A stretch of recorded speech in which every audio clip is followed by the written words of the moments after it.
All right, so let's start with the big story that we are tracking on Fine Print tonight. And this, of course, is the Russia-Ukraine war. Last week, Ukraine had lost another eastern city to the Russians.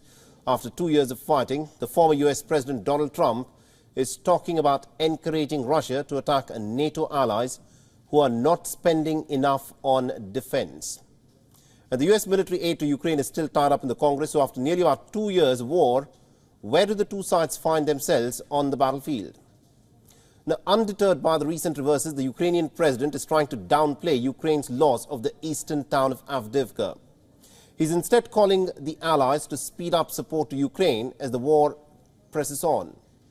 Now, last week, the Russian troops, in fact, took control of Avdiivka in what has been Moscow's biggest battlefield victory since its forces managed to capture Bakhmut. Now, after the victory, Kremlin leader Vladimir Putin warned that Russia will now advance through eastern Ukraine.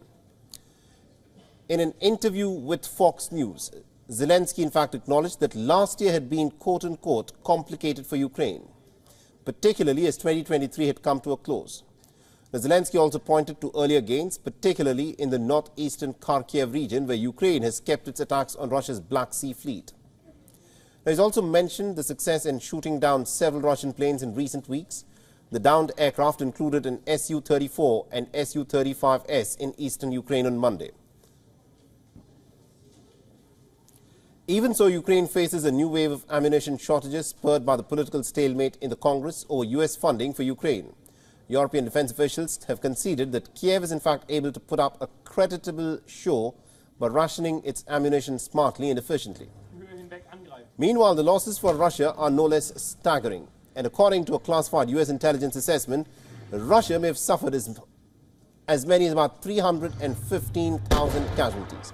This is according to a US assessment, accounting for nearly about 87% of its pre-war troop levels. And the country is said to have lost as many as about 2,200 to 3,500 of its pre-war tanks and anywhere from 4,400 of its 13,600 infantry fighting vehicles and armored personnel carriers. Now, to give us more perspective in terms of what is happening at this moment on the battlefield in Ukraine, we're being joined by retired Lieutenant Colonel Daniel Davies. He's a defense expert and also the host of Daniel Davis Deep Dive on YouTube. He's joining us live from Sterling in Virginia. Now, Colonel Davis, thank you very much indeed, sir, for taking time out and speaking to us here on WION. And let me ask you this question. In terms of the reverses that Ukraine appears to be suffering on the battlefield, there are reports that are coming forth that Ukraine is quite clearly outmanned and outgunned, where the Russians are able to send in more soldiers and also more ammunition to the battlefield. But because there is no more military aid coming in from the West, the Ukrainian position appears to be very brittle. What is your reading of the situation on the battleground? I think that's pretty accurate. Look, the trends of war have been going against Ukraine for well over a year. This is not just a recent development. I've been saying many times on your network, there is no military path to victory for Ukraine, and there hasn't been. They made some big gains in the fall of 2022 in the Kharkiv and the Kherson region that you cited a second ago, but those were very specific issues where they caught Russia with their pants down, so to speak, and they surprised them, but they recovered from that surprise, and now then the power of the Russian side and just the scale and the scope of what Russia can bring to the table, both in manpower, equipment, and industrial capacity especially, cannot be matched in any of those capacities by Ukraine. The longer this goes, the greater the chance that the Ukraine army eventually cracks and possibly breaks. And then the Russians could literally roll through because they are just methodically putting pressure across the entire 900-kilometer front. So I see no path to Ukraine even holding on if they keep trying to fight a war of attrition. They can't win that. They can't win any other way. So the wise thing to do is to get the best negotiated deal they can get right now and end the war. But I don't see any willingness on the part of either Ukraine or the West, for that matter, to go down that path. I think you've given a very holistic view of, in fact, what is happening on the battleground. But this is not just a military contest, because there's a lot of diplomacy that is taking place behind the scenes. And the Ukrainians at this moment are complaining that unless they get more military aid from the West, by which they mean the United States, it is simply impossible for them to make any kind of headway in this war, even to just defend themselves.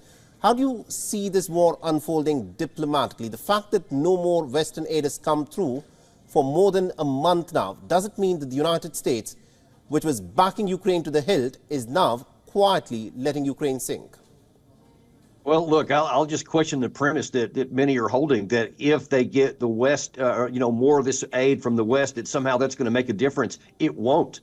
Look, you don't have to look any further than the first 18 months or so, when the United States in particular gave 5,000 military vehicles and millions upon millions of rounds of other kinds of ammunition, artillery shells, rockets, air defense systems, etc., and it didn't make any difference. So the idea that $60 billion now will make a difference when it hasn't so far is just unrealistic in the extreme. It's not going to happen. So the premise is wrong. Therefore, what the diplomacy should be doing is finding the best negotiated settlement they can. If they're waiting for more money from the U.S., I think they're going to be disappointed because they may not get it. But even if they do, they're going to be disappointed because it will not result in the change on the battlefield that they seem to hope. That's the truth. Right.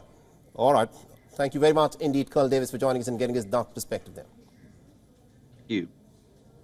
WION is now available in your country. Download the app now and get all the news on the move.